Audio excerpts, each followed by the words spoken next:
ஒரு நாட்டுல ஒரு இளவரசன் இருந்தான். அவன் சிறந்த போர் வீரன், அதாவது வாள் பயிற்சியில் சிறந்தவன்.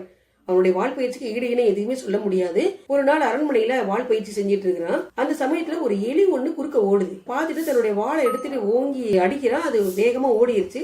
திரும்ப திரும்ப வாள் எடுத்து பின்னாடியே போறான். அந்த எலி ஓடிக்கிட்டே இருக்குது. அவனால முடியாம அப்படியே சோகமா உட்கார்ந்து இருக்கிறான். அந்த நேரத்துல அரசர் வராரு. இதுக்காக சோகமா இருக்கிற அப்படின்னு கேக்குறாரு.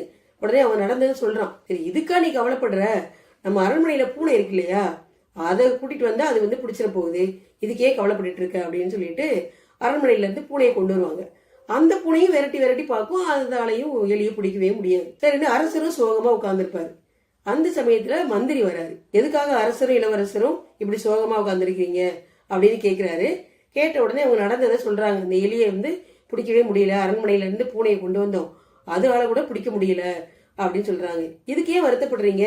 நம்ம அரண்மனை பூனை இல்லைன்னா என்ன, நம்ம வெளிநாட்டுல இருந்து பூனைகளை வர வைக்கலாம். பாரசீகம், ஜப்பான், இங்க இருந்து பெரிய பெரிய பூனைகளா இருக்கும், அந்த பூனைகளை வர வச்சு பிடிக்க வைக்கலாம் அப்படின்னு சொல்லுவாங்க. அதாலையும் அந்த எலியை பிடிக்கவே முடியாது. 3 பேரும் சோகமா உட்கார்ந்துருக்காங்க.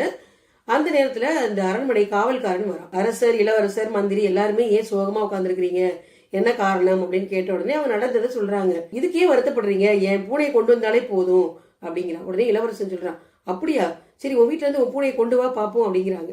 உடனே இந்த காவல்காரன் போறான். தன்னுடைய பூனைய வீட்டுல இருந்து கொண்டு வந்து வைக்கிறான். விட்ட உடனேயே அது ஒரே பாய்ச்சல லபக்குன்னு பிடிச்சிருச்சு அந்த எலிய.